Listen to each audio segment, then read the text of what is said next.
Okay, as an example of what we have with a quadratic function that is laid out in vertex form, okay, say we have f of x is equal to the square of x minus 1 minus 4, and let's say that we were to determine, and say the direction that the graph opens.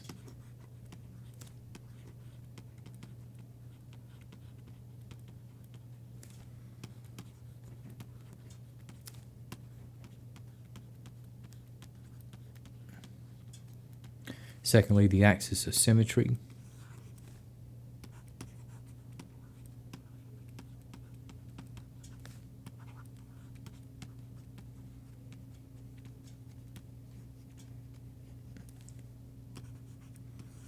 Then we have third, okay, the vertex.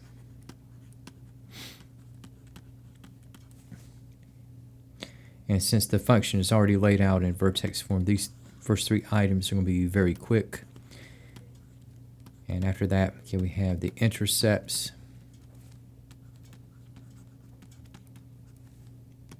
Those on the x-axis, and any that might be on the y-axis. And after determining the intercepts, we can also determine, okay, the layout of the graph of f of x.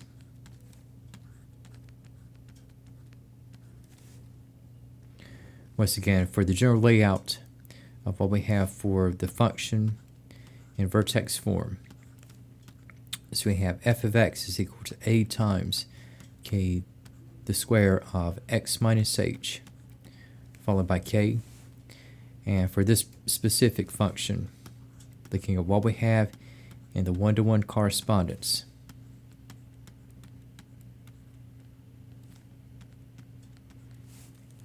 all right, so we have with the coefficients, if you notice, okay, we have a is implicitly given as 1.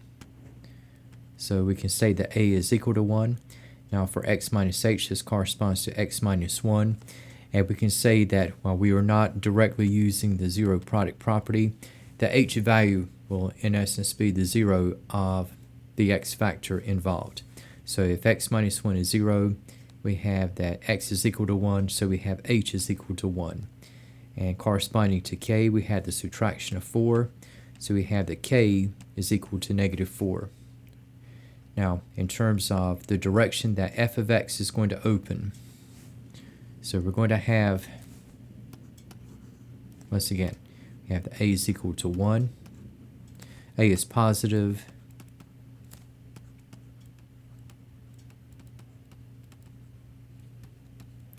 so we have the graph of f of x to open upward.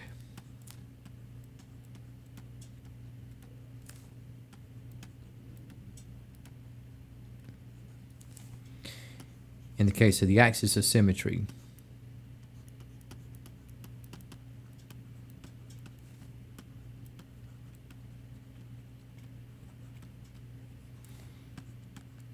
general layout, we have x is equal to h, and for this particular function, we have that x is equal to 1. In the case of what we have for the vertex, okay, the vertex, we have, again, the general coordinates h and k. For this function, okay, we have 1, negative 4. Now, in the crossover to determining the intercepts, okay, so we have with the x-intercepts, okay, again, we have the general coordinates at x and 0, and again, for this function, again, we have y is equal to f of x is equal to the square of x minus 1 minus 4. And so we're looking at, once again, we're looking at solving for x as y is set equal to 0. And so we have in the rewrite, okay, so f of x goes to 0, and we are looking at solving for x. So we have 0 is equal to the square of x minus 1 minus 4. And as we isolate the variable term, okay, So we can add 4 to both ends.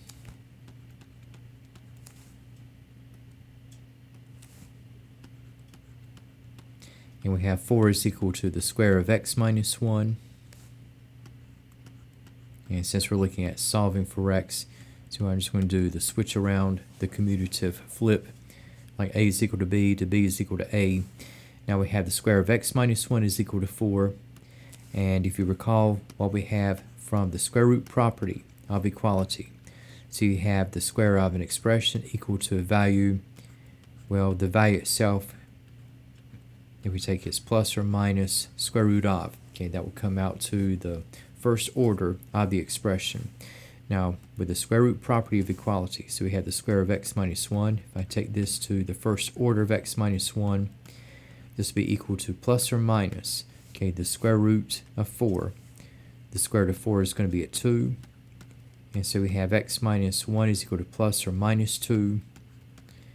And so we're going to end up with a couple of distinct values for x. Now we have at the lower end, you have x minus 1 is equal to negative 2. And from this, if we add 1, x is equal to negative 1. For x minus 1 is equal to 2, if I add 1 to both sides, so we have that x is equal to 3. So we're going to have a couple of x-intercepts with x equals negative 1 and x is equal to 3. And if I put what I have in coordinate fashion, we're going to have negative 1, 0 and 3, 0. In the case of the y-intercept,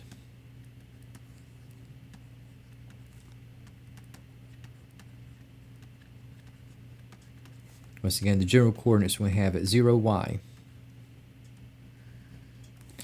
And for the function, so I'm now looking at solving for y, as x is set to 0. So in this case, we'll say that we have y is equal to f of 0.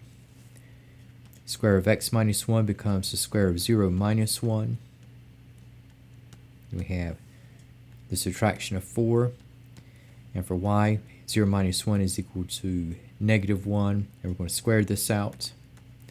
Negative 1 squared becomes positive 1. And 1 minus 4 becomes negative 3. And thus we have with the y-intercept, we have the ordered pair 0, negative 3. And in terms of what we have in illustrating, okay, the graph of this particular function,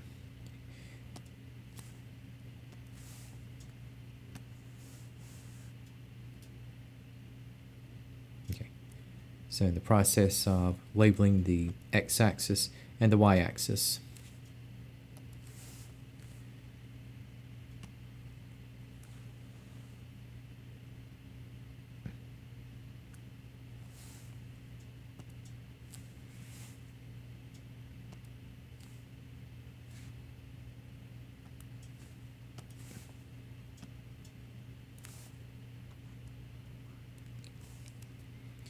And we'll throw in, okay, so we got, once again, the axis of symmetry, we have x is equal to 1.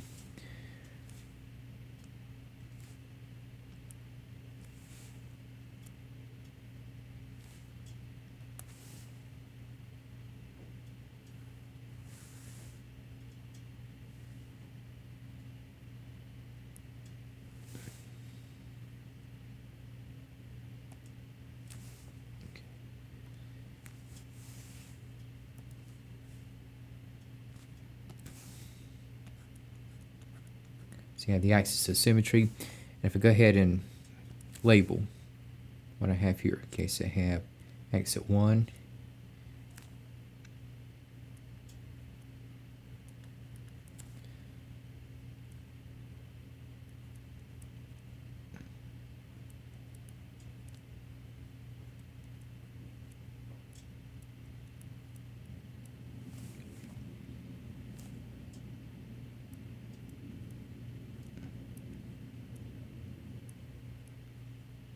okay, and I think we got enough here. Okay, so we have from the very start, okay, now we had the vertex located at 1, negative 4. So you have 1, negative 4,